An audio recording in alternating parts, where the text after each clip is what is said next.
경유계약에 대해서 면밀히 살펴보도록 하겠습니다. 보험법 제97조에 보면은 보험계약의 모집에 종사하는 자는 다른 모집 종사자 명의를 이용해서 보험계약을 체결하면 안 된다고 규정이 되어 있습니다. 그러니까 경유계약은 말 그대로 불안전 판매입니다. 쉽게 얘기해서 브로커 역할을 하는 사람이 있다고 보시면 될 것 같습니다. 예. 이게 실은 다 돈과 연관이 있는데 이 통상 경유계약은 이 상담을 했던 A라는 사람이 이 계약을 특정 대리점이나 특정 설계사한테 팔아 넘기는 거라고 보시면 될 것 같습니다.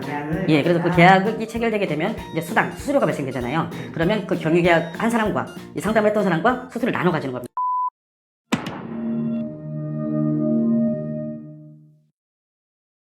상품 설명을 이제 잘못 듣고 또 잘못 가입하고 그로 인해서 피해를 보는 분들도 굉장히 많을 것 같네요. 그렇죠. 그러니까 경유계약을 하는 사람들이 수수료, 그러니까 즉 돈 때문에 이제 위법행위를 하는 것도 큰 문제지만 이걸로 인해서 소비자들한테 큰 피해가 예상된다는 게 더 큰 문제라고 할 수 있겠습니다.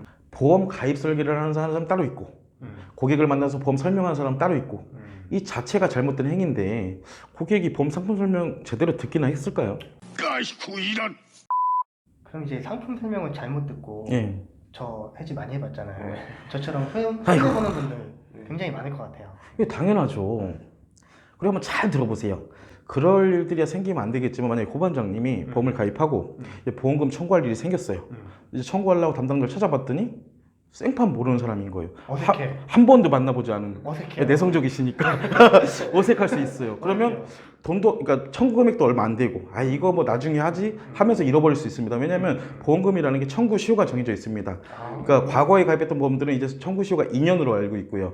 제가 정확하게 모르겠지만 몇 년도 몇 월 이후부터는 3년으로 바뀌긴 했지만 결국은 그 기간 내에 청구를 해야지 받을 수 있습니다. 근데 이런 어색함 때문에 차일피 미루다가 결국은 날리는 경우도 많이 발생하죠.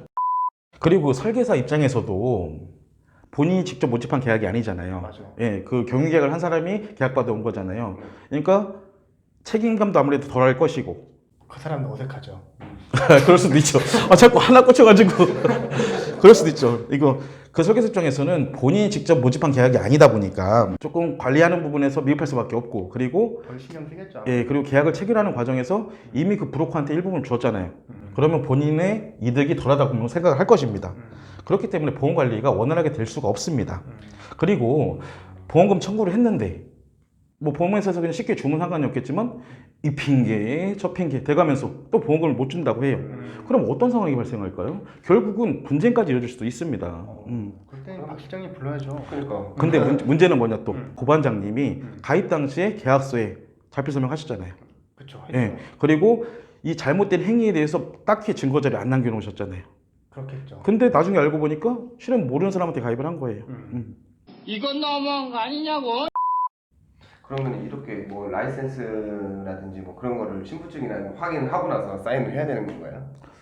그게 제가 알기로 이제 보험협회나 이렇게 보험사들 알아보면 이 사람이 실질적으로 일을 하는 사람인지 확인은 가능한데 그것도 애매합니다. 왜냐하면 경유계약 하는 사람들이 맘먹고 온 거거든요. 그거 하나 못 쳐내겠습니까? 아, 전혀 문제될 거 없다. 나 믿어라. 예, 그렇기 때문에 그것도 큰 의미는 아니라고 봅니다. 근데 이거는 금융당국에서 제재를 해야 되는 부분이라고 저는 생각을 합니다. 그리고 이렇게 해서 이 경유계약을 하게 되면은 분명히 책임 소재가 되게 모호해집니다. 그리고 최악의 경우 이 지금 그 상품 설명서에 적혀 있는 설계사가 만약에 퇴사라도 한다면 진짜 이거 장담하겠네요, 진짜. 브로커는 이미 잠수 탔고 이 계약서에 있는 설계사는 퇴사했고.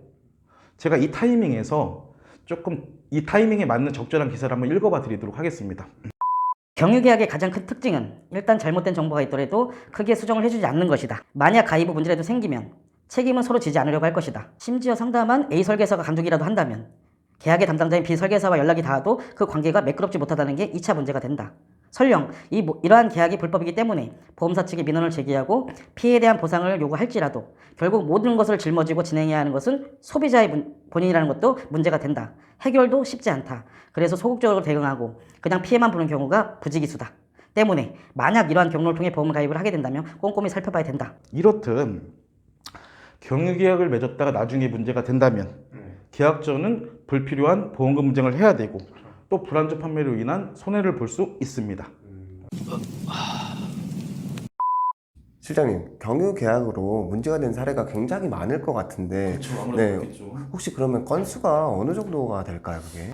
제가 보험에서 내부 자료까지 볼 수는 없기 때문에 정확한 수치는 확인이 어려우나 지금도 경유계약으로 인한 문제들이 왕왕 발생하고 있습니다. 예. 아이고, 우리 보험에 굉장히 많이 당하신 우리 고반장님 혹시 경유 계약도 당하신 거 아닌가요?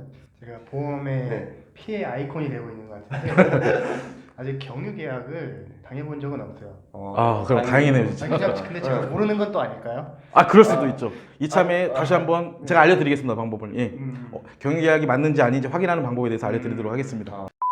그리고 제가 아까 말씀해주신 것 때문에 잠깐 쉬는 시간에 잠깐 검색을 해보니까 이게 경유 계약으로 인한 문제가 굉장히 많더라고요. 많죠. 한 달에 뭐 100건 이상씩 이런 일이 발생한다고도 나오더라고요. 네, 고반장님이 찾아보신 것처럼 실은 경유계약으로 인한 문제들이 계속해서 발생하고 있고 금융당국에서도 굉장히 골치 아파하고 있는 것으로 알고 있습니다.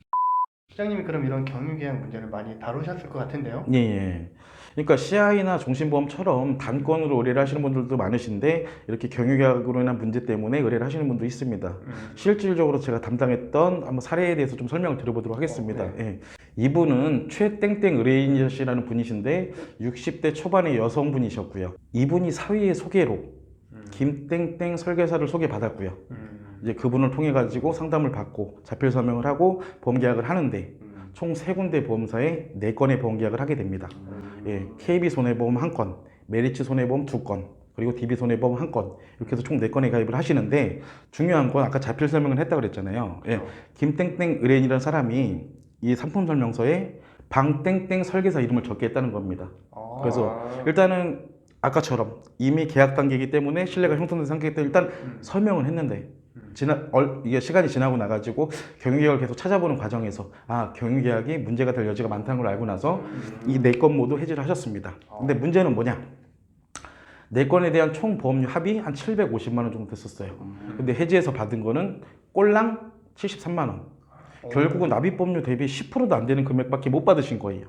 그러게요. 이분은 그 사위 믿고 그쵸. 소개해준 사람 믿고 네. 가입을 했는데 10%밖에 못 받았으면은 저보다 심한데요? 10%도 못 받았죠. 이게 웃으면 안 될 것 같은데 자꾸 어이없어서 웃음이 나옵니다. 이런 얘기를 하다 보면은. 이 최땡땡이라는 분 굉장히 속이 상하실 것 같은데 근데 이 보험사가 이 신의 성실, 김 국장님이 계속 강조하신 이걸 지켜야 되는 거 아닌가요? 신의 성실의 원칙 되게 중요합니다. 그리고 보험사에서 반드시 지켜야 함에도 불구하고 지키지 않기 때문에 문제가 계속해서 발생하는 겁니다. 어이가 없네.